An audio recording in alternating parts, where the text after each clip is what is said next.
Welcome to the Sports Spectrum Podcast, where faith and sports collide. Here's your host, Jason Romano. This episode of the Sports Spectrum Podcast, part 2 of our conversation with three-time Super Bowl champion Mark Schlereth, is brought to you in part by Compassion International. Go to compassion.com/sportspectrum, $38 a month. Sponsor a child today. Release a child from poverty. Compassion.com/sportspectrum. That's the place to go, and you can make a difference in a child's life. Sponsor a child today. Go to compassion.com/sportspectrum. Today's podcast is part 2 of our conversation with three-time Super Bowl champion Mark Schlereth, and it was wonderful to get a chance to sit down with Mark in person at his home outside of Denver, Colorado recently. And Mark and I have known each other a long time, probably a good 16 years or so. Both of us worked at ESPN for many years and actually came in and then left around the same time. So Mark and I have worked on a ton of projects together, especially NFL-related projects, and he's just such a great guy. I really enjoyed working with him. Wonderful, cordial guy to everybody he came in contact with. And if you listened to part 1 of our conversation yesterday, you heard his journey through college, his journey through almost having to retire before he even got to play a snap in the NFL. You also heard about his story of faith and how Joe Gibbs, his head coach with the Washington Redskins during his time there, played an important role in him coming to Jesus, which was really cool. And we also heard how he got the nickname Stink, which is just such a great story. So if you haven't heard part 1 of the podcast yet, go back and listen to that. Then come here and listen to part 2 of the podcast. So I'm giving you a chance to hit pause on the button here. Go back, listen to part 1, and then pick it up right here with part 2 of our conversation with Mark Schlereth. I think you guys will like it because we're going to talk about his time right now in part 2 on coming to the Denver Broncos, what that looked like. There's this iconic photo of him and John Elway after winning Super Bowl 33. We also talk about that moment. Great story there. His time at ESPN, coming to ESPN, being a broadcaster, and his time looking back and what he looks and how he feels. We also talk about his time at ESPN, spent a long time there. Looking back, how does he view ESPN after many years working there? He's also a grandfather now, so we talk about being a grandpa. And also his budding movie career, and TV star and movies and working with guys like The Rock, Dwayne Johnson. And he's got a great Dwayne Johnson story for you as well. So part 2 is just as good as part 1. Without further ado, let's get right to it. Three-time Super Bowl champion, Fox Sports analyst, movie star, entrepreneur.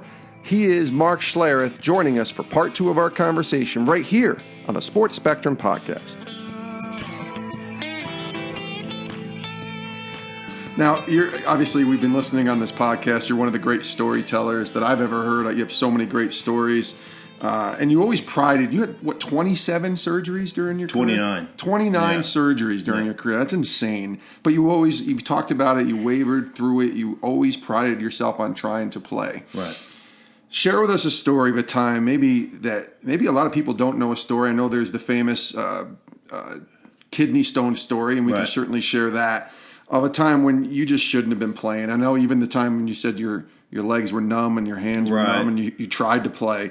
But is there another game where you were just like, I don't know how I'm on this field, but I'm playing after what I just went through? Yeah, probably my last game of my first season, 1995, here in Denver. Okay. We had played Kansas City, and I caught my knee in a funny position, and tore a big hole in the articular cartilage in my knee. So there's a spot the size of like a quarter that's just raw bone. It's just exposed bone. Yeah. And literally when I would touch it, I would just collapse, like about almost make it pass out. Wow. And so it was really important to me to start all 16 games because of the fact that they took a chance on me. And I had failed 3 physicals, and so I really wanted to start all 16 games. We flew out to Oakland. It was in Oakland, and I couldn't participate on Saturday in the walkthrough. Wow. I literally couldn't walk.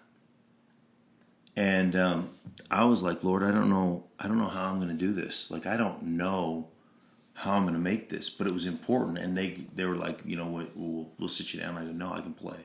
I'll be all right. I'll be fine. And I remember praying, and I did this all the time. Throughout my career after that point, I had this kind of imaginary jar, and I said, God, like, I will gladly accept this pain when I return from this game, and I'll gladly accept it between plays. But that 7 seconds when that ball is snapped, just let me play like nothing is hindering me. Wow. And I go, I'm going to put this in this jar, and you just hold it here for me until I'm done. And I went out and played that game and played great. And, played almost the entirety of that game. I ended up coming out late in the fourth quarter. And we had the game in hand, and, we won. It was to go 8-8 that season.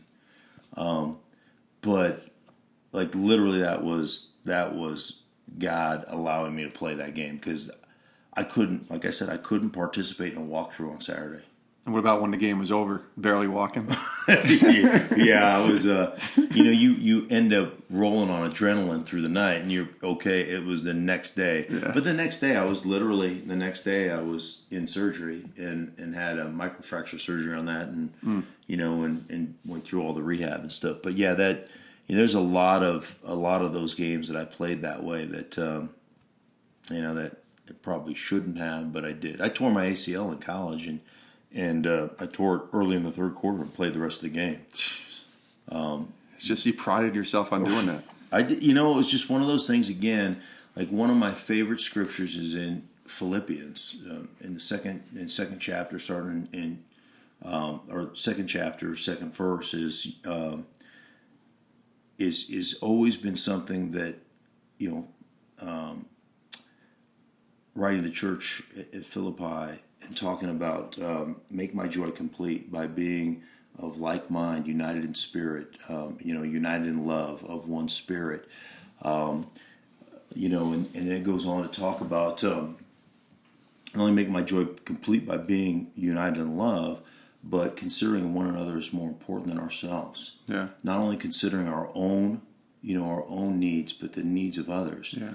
And that was always kind of my personal mission statement, was every guy on this team, from the guys I play with to the equipment managers to the trainers to the coaches, I always felt that you guys are more important than me. And so it was kind of my act of service to the guys that I played with, is that I'm going to go out here and lay it on the line for you guys regardless.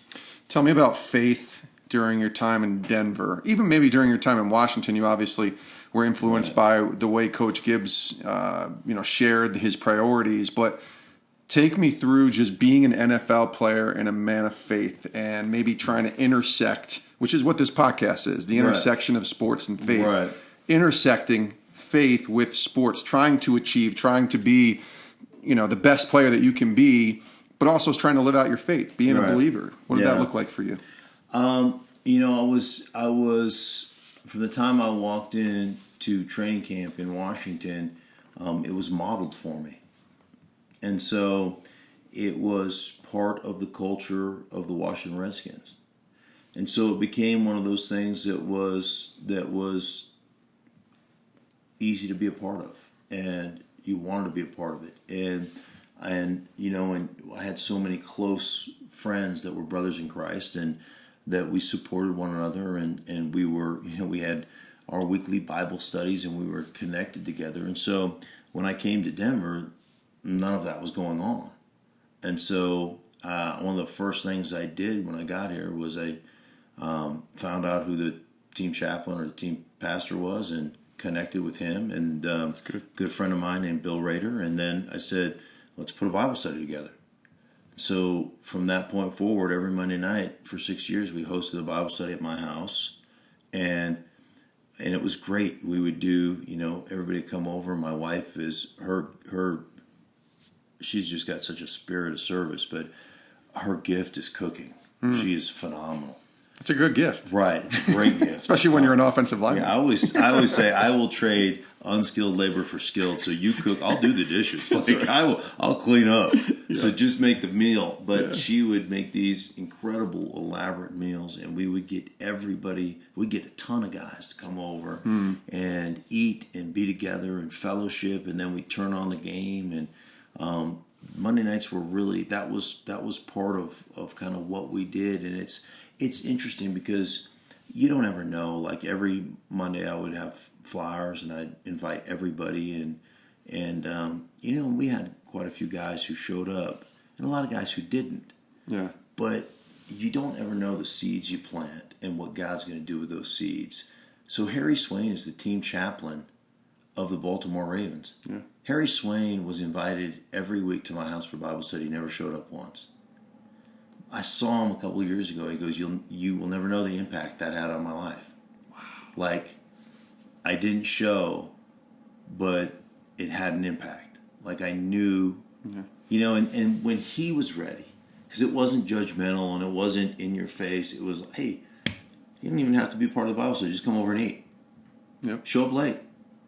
Like, what if, that it was never condemning. It was always inviting. It was always loving. And then, all those years later, you said, like, he's the chaplain of the Ravens. You're like, wow, that's pretty cool, Well, I think that's a great lesson for a lot of our listeners, obviously, are people of faith. And we get a lot of us get frustrated when we feel like, okay, we're praying for, an unsaved relative or somebody to just come to know the Lord. And sometimes we don't know that the seeds we're planting, we might not ever see those seeds come to harvest, even in the time that we're on this earth. But that's a great reminder that we should never waver, right? Right, absolutely. And it's not you, it's God. It's up to God. So once you plant the seed, we don't do the saving. Right. So you just gotta plant it, and I've always just tried to plant it by, my gift more than anything is it's not preaching and it's not proselytizing. It's loving people. It's loving them. Yep. And so that's what I've always been good at, and that's what I've tried to do. You have 3 children, and you have 3 Super Bowl rings. Right. Now it's easy to say you can't pick your favorite child. That's impossible. Right. Can you pick your favorite Super Bowl? Is that possible? Yes. Oh, yeah. Which easy. one? That's easy. Super Bowl 32. That's the Denver-Green Bay game. Denver-Green Bay game. The famous John Elway helicopter run. Right. Okay. Why that game? Well, I think several different reasons. Super Bowl 26 against the Buffalo Bills, Skins against the Buffalo Bills, we were 7.5-point favorites. We ran roughshod through the whole league. Yes, you did. Right. We gave up 14-2 that year. Yeah, 14-2. Yeah. And we didn't play a lot of players in the last game of the season against the Philadelphia Eagles, in which we lost that game. And we ended up giving up 3 sacks in that game. And that gave us 9 total sacks on the season. So we would have set an NFL record, because the record was 7. But we went through, that was the Miami Dolphins, but we went through that season going into that game with 6. And I truly believe had we played all our starters the whole game, we wouldn't have given up a sack. For sure. But then we went through the rest of the postseason. We played Atlanta, we played Detroit, and we played the Buffalo Bills without giving up a sack. So we gave up 9 in 19 games. It's incredible. I mean, it was an incredible number. But we're 7.5-point favorites. And, it's interesting. In Atlanta, we played Super Bowl 33 against the Falcons. We were 8.5-point favorites. And we had, we started off the season 13-0. Yeah. And we ended up being, again, another 14-2 campaign. But, we ran through everybody. And so, honestly, those 2 games for me were more relief than they were joy. Like, thank goodness we didn't screw that up, because we're a better team. Right. Super Bowl 32, we were at kickoff. We were 13-plus point underdogs. At kickoff, I think we were 11.5-point underdogs. You're playing the defending champion Green Bay Packers with Brett Favre. And they had this big, defensive line, and we had played them in December the year before when we were 13-3, and they crushed us. But we had locked everything up, so we didn't play a lot of our players, and so I think they had a false sense of security of what kind of team we actually were. But more than that, it was all that kind of playing on house money, and there's just real euphoric feeling after that victory. But the biggest thing for me was, and I think this was for most of the guys, maybe more back then than now, we all understood the history of the league. Like most of us came from other teams. So we had watched John Elway get crushed by the Skins in the Super Bowl. We'd watched John Elway get devoured by the Giants in the Super Bowl. We watched John Elway get absolutely ramshackled by the Niners in the Super Bowl. So we knew the history of the league. And we're like, this guy is such a good teammate and he's such a great player. Like, he doesn't deserve to go out this way. And so there was a real sense of, like, when Pat Bowlen said this one's for John, it really was. Yeah. Like, I was more excited to see him win that championship than, like, me saying, oh, I want a, world championship. I was more excited to see the look on his face and to see him celebrate when John Mobley knocks down that 4th down pass to Mark Chmura and we're winning the champion. And you see his face. Like, that to me meant more than winning it for myself. It was, and I think most of us felt that way. There was that moment when he scores a touchdown too. I think it's the next year that you're right behind him with your arms up in the air. It's just, you could sense that you guys really just enjoy, because that offensive line and the quarterback have a special relationship. Right. You could sense the joy in trying to block and go to battle for your guy. Right. It's really funny in that moment, because we had run a quarterback keeper. Yeah. So it was out of shotgun, and it was quarterback draw is what it was. So, he takes a step back. We let everybody kind of pass rushes. Then we wheel him, and he takes off and tries to, so you're basically running some type of spread where you're getting everybody out, and then he's kind of picking his way on this quarterback draw. And so, of course, when you're blocking guys, you're pushing them to the outside to create a gap in the middle. Well, as soon as he takes off the ball, they all react. So as they start to react, you're just trying to drive block them, right? And we're like on the 7-yard line. So we're just driving. It's a big mosh pit, and we fall down in the end zone. And there's that iconic picture of John laying there and me laying it, and he's got this big grin on his face. And so we fall in the end zone together, and we're literally pressed helmet to helmet like this. And he's looking at me, and I can't move, and he can't move. We're both wedged in there at the time.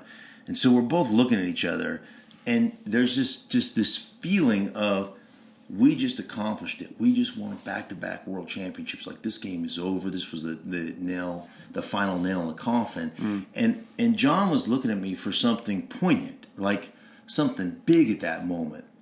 And I just looked at him and I go, hi, buddy, how you doing? And he just started laughing. And he's like, you're an idiot. Like, you are an idiot. And I was like, yeah, kind of. So, that was kind of why we started laughing.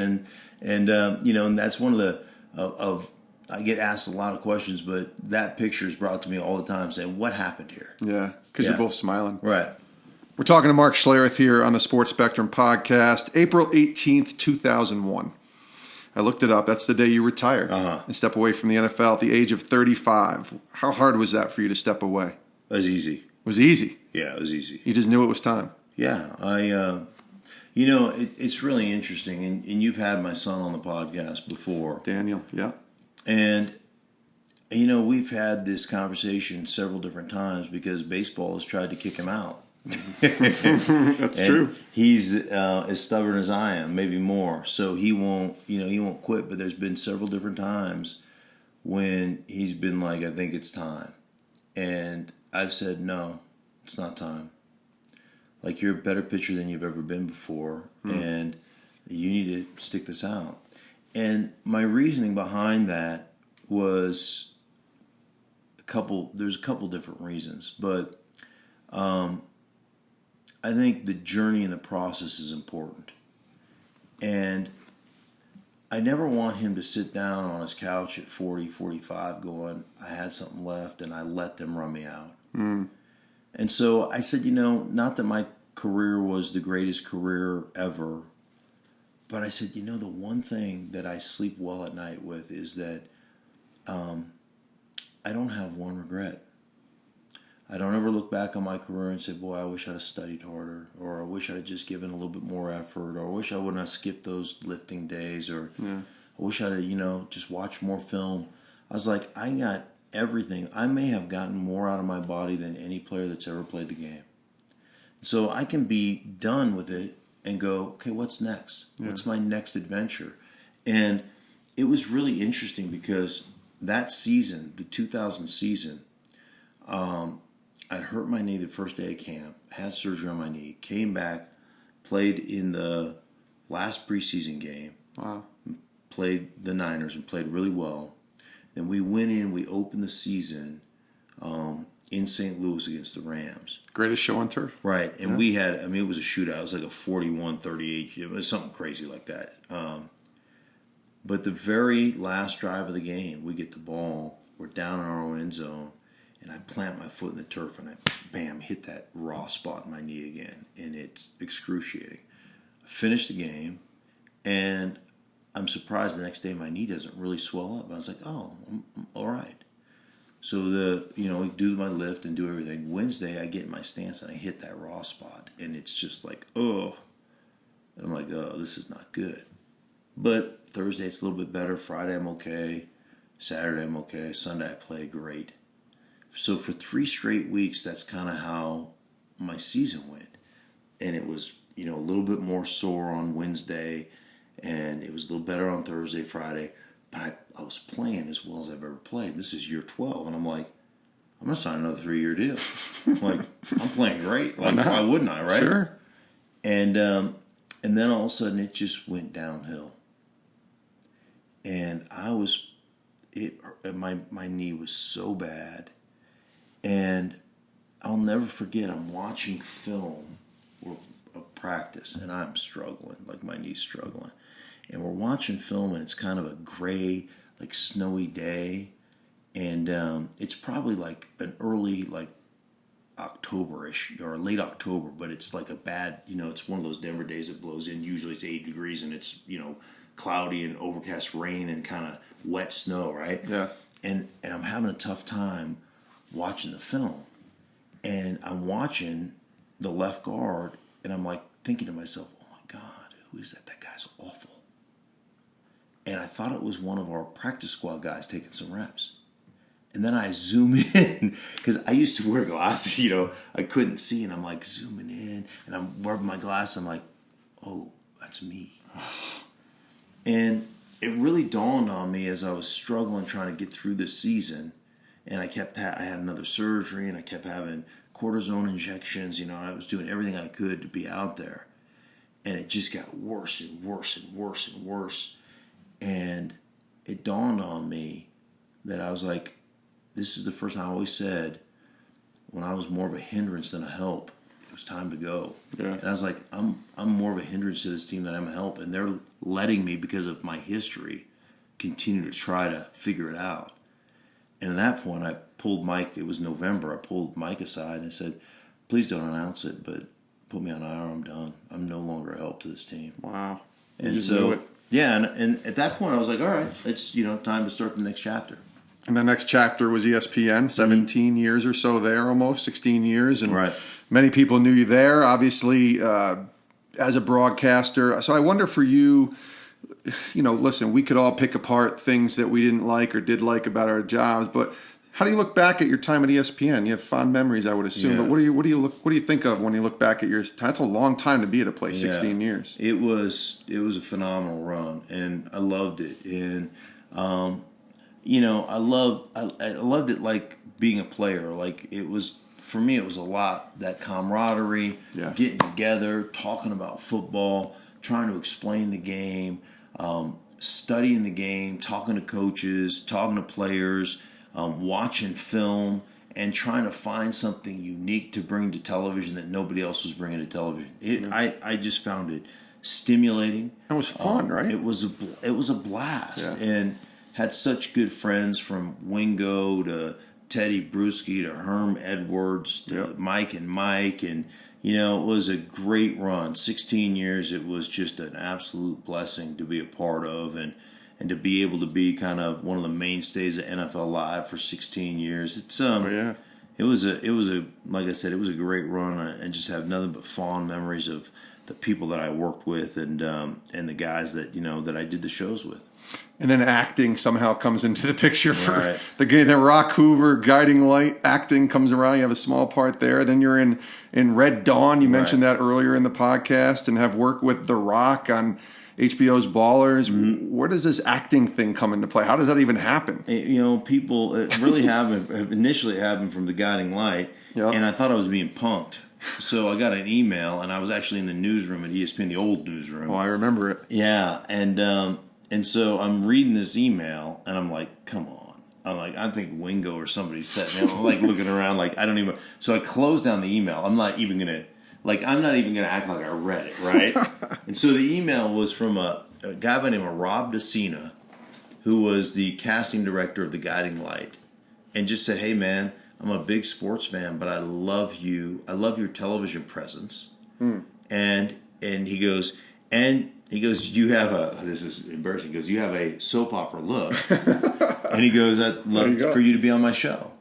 And so that started a 2-year recurring role where, I did 15, 16 episodes or whatever. Every couple of months I'd roll in, There's Rock Hoover. Yeah, and so... What a great name, by the way. Yeah, Rock Hoover, which I invented on Mike and Mike. That's right. I created that on Mike and Mike. Yep. And then, I just have been, occasionally people reach out. They still reach out for me to do things, and oftentimes I'm so busy doing other things, I'm like, I can't do it. You don't have time. Yeah. So, I've done 3 seasons of Ballers. This is the 4th season. I'm not on the 4th season because I couldn't fit it into my schedule. Yeah. But it's been that part's been fun. It's interesting, but it's been fun, and it's great to get to know some of the mainstays, and get to work with Dwayne Johnson, and he is he's a wonderful human being. I was going to ask you about The Rock. Tell me a Rock story and what he's like. So every morning I'd walk into the Broncos facility, and I was always the first guy in, and I'd always pour myself a cup of coffee. I'd get shorts on because I'd get in the hot tub right at like 5:15 in the morning, right? Yeah.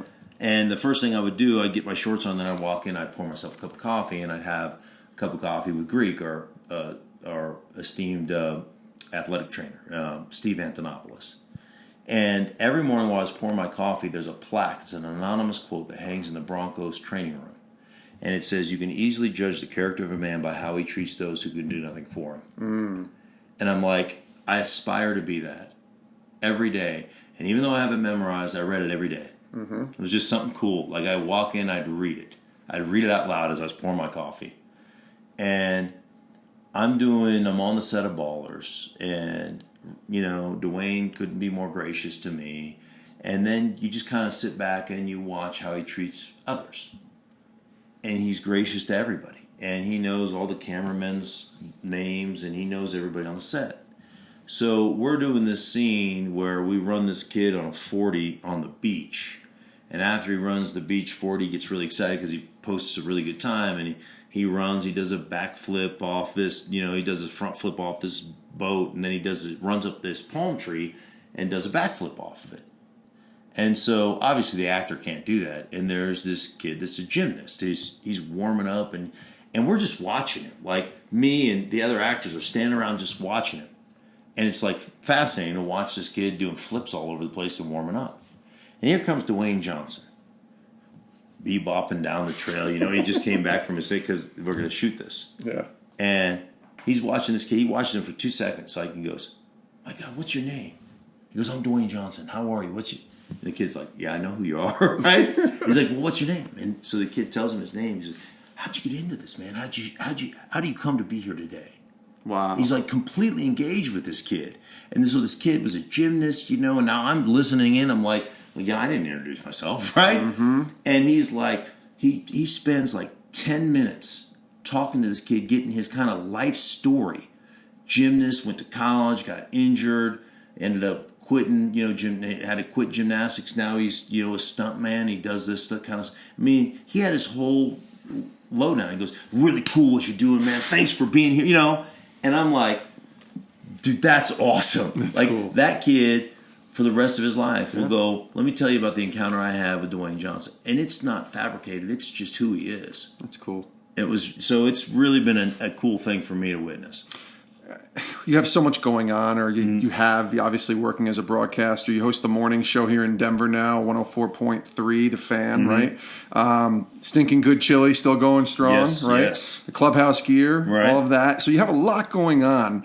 How do you balance everything and still stay grounded in your faith, still be a good husband, obviously a good dad and a grandpa? Right. I met your grandchildren before we Yes. started taping. Yeah. They're amazing.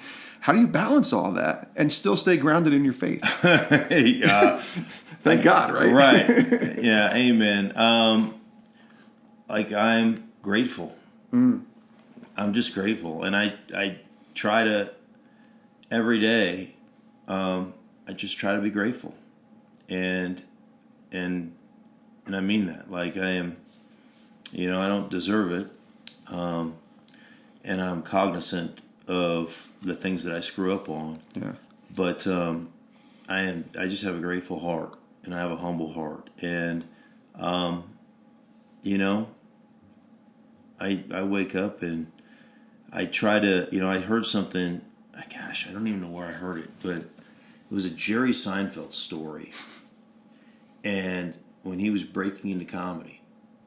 And the whole premise, I actually read it in like Inc. magazine or something.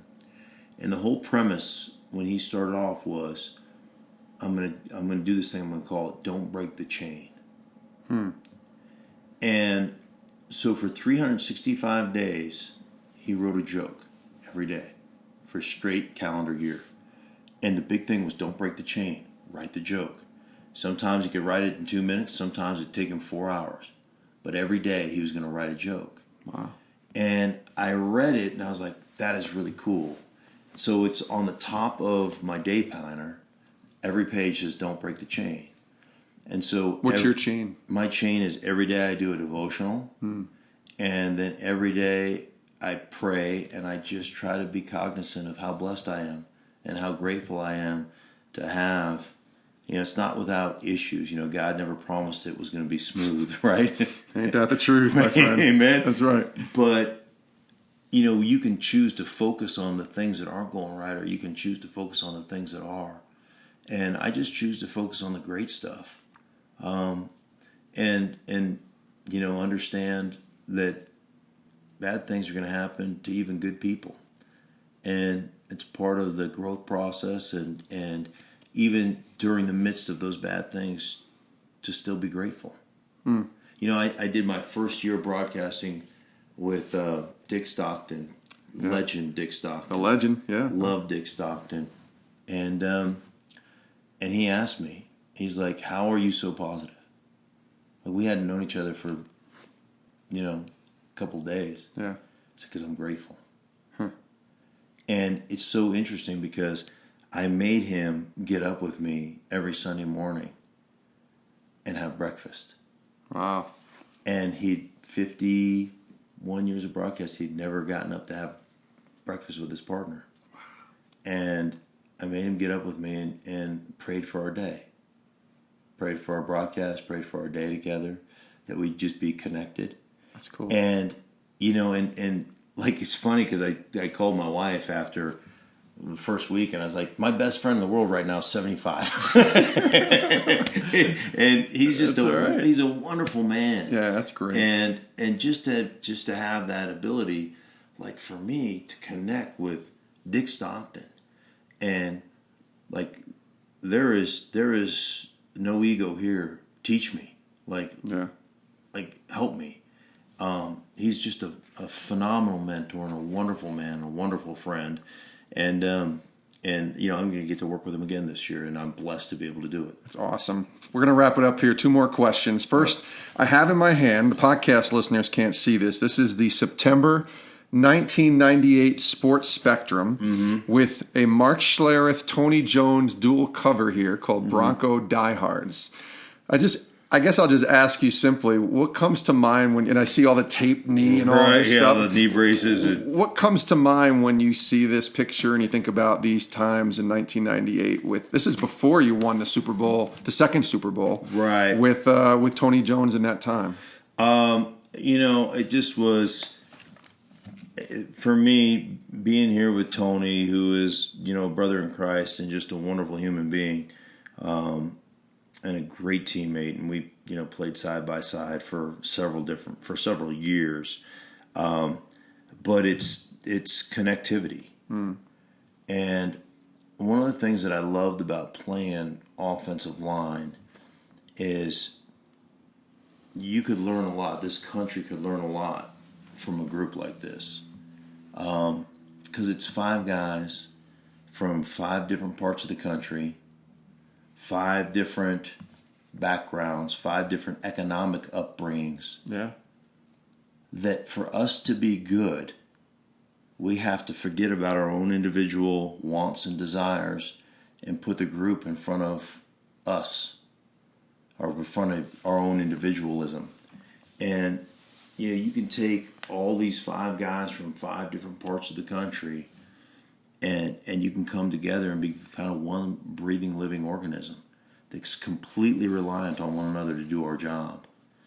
And you put differences aside and you stand beside one another and you fight for one another.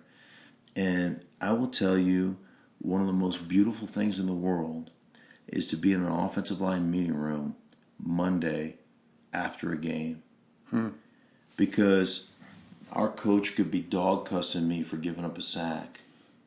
And my left tackle, Tony Jones, would be the first guy to jump on the hand grenade and say, man, I was supposed to drag. I got out too quick. I had a wide defensive end. I will 100%. That's my responsibility. I didn't give him body presence. I'll take that sack.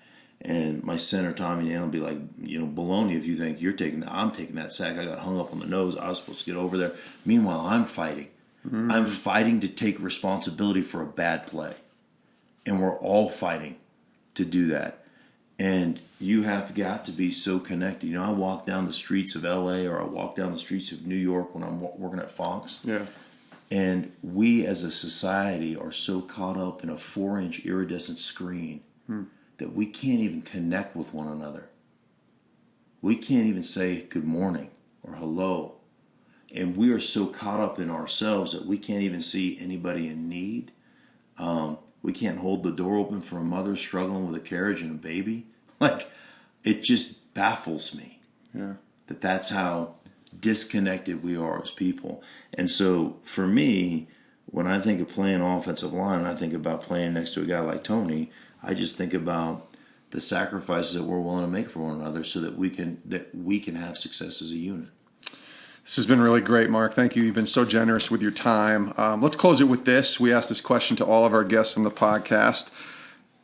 Where you are in your season of life right now, 52 years old, grandpa, husband, right, all these other things. What has the Lord been teaching you right now? What are you learning from Jesus during this season of life? I think the biggest thing that I have been learning is that life is precious and life is short. And, we had a granddaughter born with congenital heart defect just not quite 2 years ago. Yeah. And you want to talk about a helpless feeling. Because as a parent, and as a grandparent, you want to be able to fix everything. Absolutely. Right? You want to make it okay. And there is no more helpless feeling than watching your granddaughter get carted out of her room to go have a 6-hour open heart surgery. And you just put your faith in God and put your faith in the surgeon. And thank the Lord, we did it at the Children's Hospital. They were phenomenal, Rocky Mountain Children's Hospital. I prayed with the doctor. I prayed with the surgeon. I prayed with the nurses. Yeah.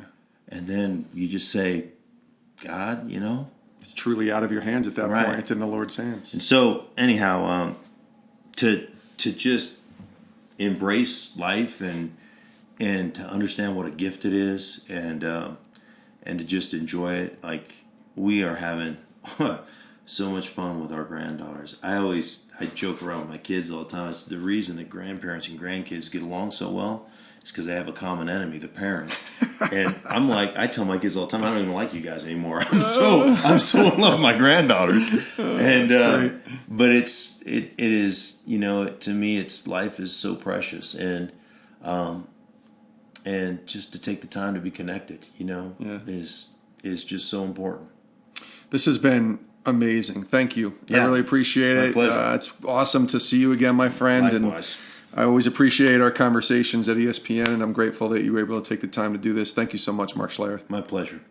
Man, that was one of the best podcasts we've ever done here at Sports Spectrum. One of my favorites as well. 3-time Super Bowl champion, Mark Schlereth, now with Fox Sports, of course, a FS1 analyst and doing NFL games for Fox. And Mark also is the co-host of Schlereth and Evans in the morning on 104.3 FM in Denver. So if you find yourself in the Denver area, tune the radio to 104.3 and you can hear Mark give his thoughts on all things sports on the morning show there in Denver, Colorado. 3-time Super Bowl champion, 2 with the Denver Broncos, and of course, 1 with the Washington Redskins. There is so much good stuff. It's impossible to wrap this podcast up with everything that you heard on part 1 and part 2 of our interview with Mark Schlereth. But I think my favorite part of this podcast, maybe my favorite story, was him talking about how Joe Gibbs impacted his life for Christ. And he had already grown up in a Christian home and kind of had a relationship with the Lord, but then to actually have that challenged and have it be a part of who he was as a player with the Redskins, and Joe Gibbs living it out versus just telling people, hey, you need to follow Jesus. The fact that he lived it out and walked it every single day was what was attractive to Mark, and honestly, what's attractive to so many other people who have come to faith. It's about the people who actually live it, not just speak it, not just talk it. So that was probably my favorite part. I also really love the story that Mark shared about becoming Stink and how that nickname Stink came about, and also the story of Dwayne "The Rock" Johnson, which was also a great one to hear. So listen, I would say go back and listen to this podcast again, because there was so much good stuff in part 1 and part 2 that you won't get bored listening to it a second time. But just really appreciate Mark. He was so generous with his time, opening up his house to myself and my colleague Justin to come in and tape this interview, and really just appreciate his friendship and appreciate him being willing to come on and be so open and transparent here on the podcast. And we thank you, and we also thank Compassion International.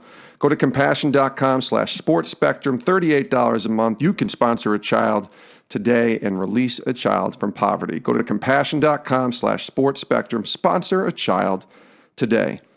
We thank you so much for joining us. As always, you can reach us on Twitter at sports_spectrum. You can also find us on Facebook and Instagram as well.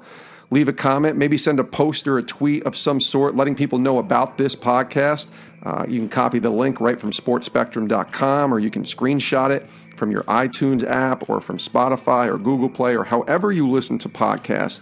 Let people know about this interview. That's really the best way to get the word out and to tell people about these stories that you're hearing of sports and of faith. We appreciate you for joining us here on the podcast. Again, go to sportspectrum.com, get all of your Sports Spectrum content, daily devotionals, articles every single day on the intersection of sports and faith. Thanks so much for joining us here in the podcast. We will see you next time right here on Sports Spectrum.